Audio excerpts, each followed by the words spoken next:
معانا على الهاتف الدكتور سعيد متولي، استشاري التغذية العلاجية. يا دكتور مساء الفل.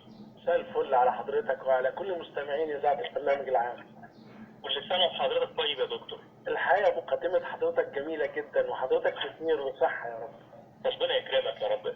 طيب يعني قول لنا بقى نعمل ايه؟ يعني الجهاز الهضمي ده نتعامل معاه ازاي، او يعني عشان يحصل بينا وبينه تفاهم وما نضايقوش وما يضايقناش والدنيا تمشي كويسه في الجسم كله كمان وفي اجهزه الجسم، النقله بين رمضان والعيد.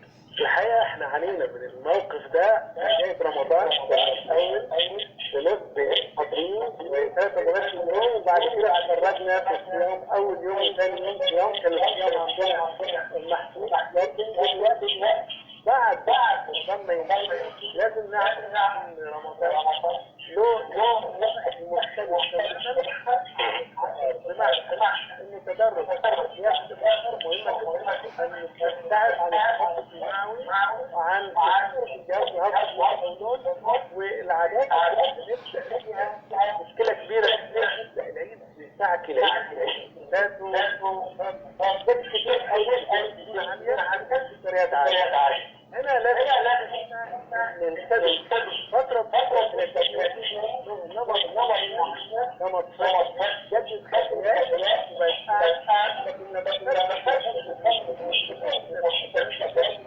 مشكلة كبيرة أضغط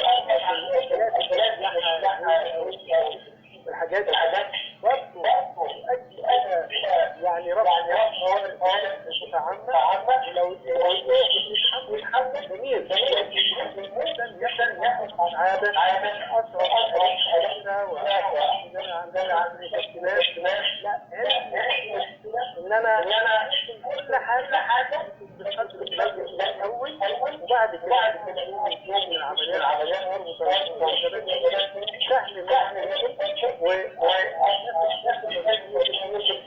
طب يا دكتور اسمح لي لو استاذن حضرتك، لو مش هتعب حضرتك، لو بالامكان يعني ولو تغيير بسيط في مكان حضرتك تكون الشبكه افضل كده. تمام حضرتك كده كويس جدا يا دكتور. طيب كده تمام، كده الصوت واصل كويس جدا. طيب يا دكتور في حالة ان انا هبدأ افطر على تمرات لمدة يوم او اثنين، فطار العادي جدا في مواعيده رائع جدا. اهتم بتناول الخضروات وطبق السلطة اللي كنت متعود عليه في رمضان، اتعود عليه في اول ايام العيد وثاني ايام العيد لعمل سهولة في حركة الاكل داخل الجهاز الهضمي. اهتم بالفاكهة واقلل السكريات، الشوكولاتات والسكريات الكتير كلنا بنحبها لكن نعتدل فيها عشان ما نتفاجئش خاصة للعمر الكبير بتعرضه لأعراض سكر الدم وخلافه.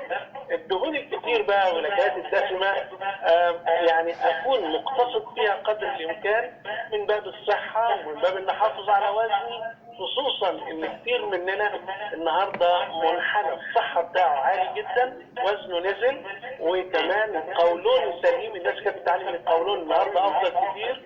كمان اللي عنده سكر، عنده ضغط، عنده كوليسترول، يعني في اروع ما يكون. هقول لحضرتك على حاجه جميله.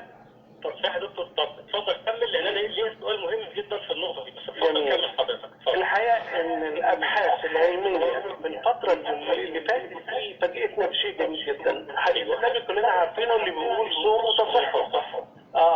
لكن جت ازاي؟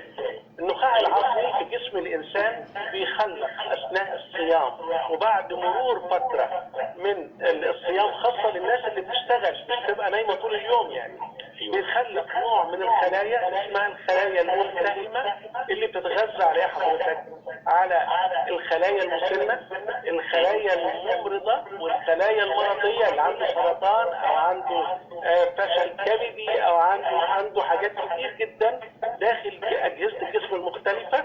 بتسبح الخلايا الملتهمه دي وتاخد كم الخلايا الممرضه دي تتغذى عليها وتنتج منها طاقه يستمر الانسان حرقها والاستفاده منها بعد انتهاء الاكل من المعده. يعني لو حضرتك اكلك موجود لعند الظهر او بعد الظهر، الباقي اليوم بيكون اغلب الطاقه جايه من الخلايا اللي بتسيء ليك وبتمرضك.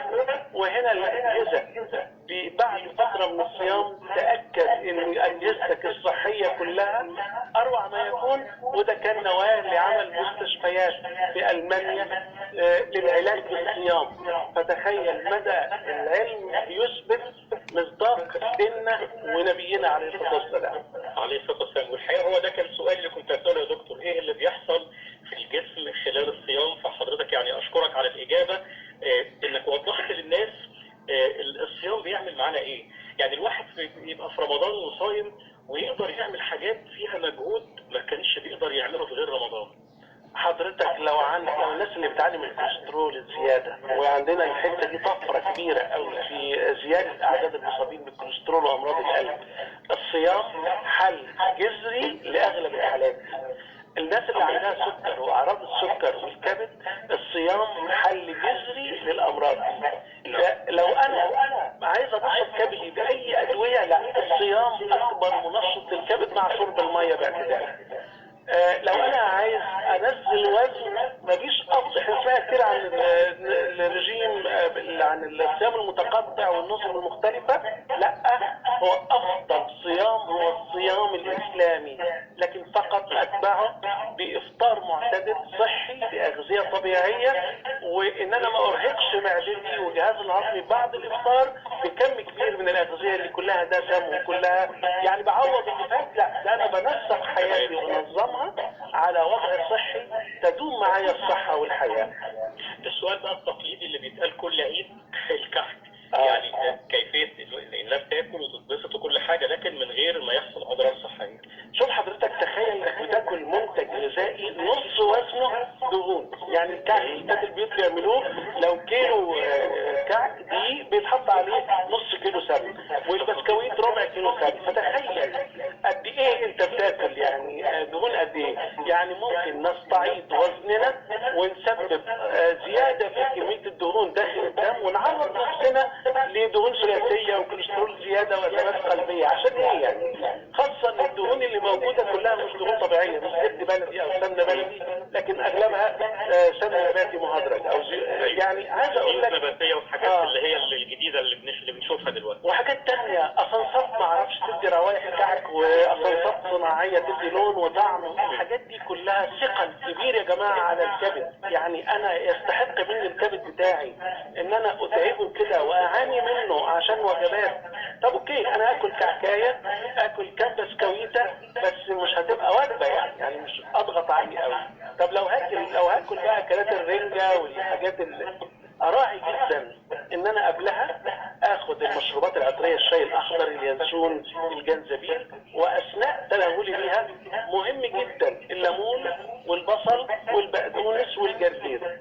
حافظوا على ده عشان جهاز الهضم يبقى سهل التعامل مع الاغذيه دي. يعني كلام مهم جدا طبعا، ونتمنى بقى يعني ان كل الناس تهتم بحته النقله السليمه ما بين رمضان والعيد. ويعني كلنا سمعنا نصايح من الدكتور سعيد متولي استشاري التغذيه العلاجيه. بشكرك جدا جدا يا دكتور، وكلام مفيد وكلام صحي ومفيد طبعا جدا، وان شاء الله الناس تعمل بيه. كل سنه وحضرتك طيب وبكل خير وعيد سعيد يا رب ان شاء الله. تحياتي لحضراتكم ولكل مستمعينا الكرام، وكل عام وحضراتكم بخير. كده احنا معانا على الهاتف الدكتور سعيد متولي استشاري التغذيه العلاجيه. يا دكتور مساء الفل. مساء الفل على حضرتك وعلى كل مستمعين اذاعه البرنامج العام. كل سنه وحضرتك طيب يا دكتور. الحقيقه مقدمه حضرتك جميله جدا، وحضرتك في خير وصحه يا رب. ربنا يكرمك.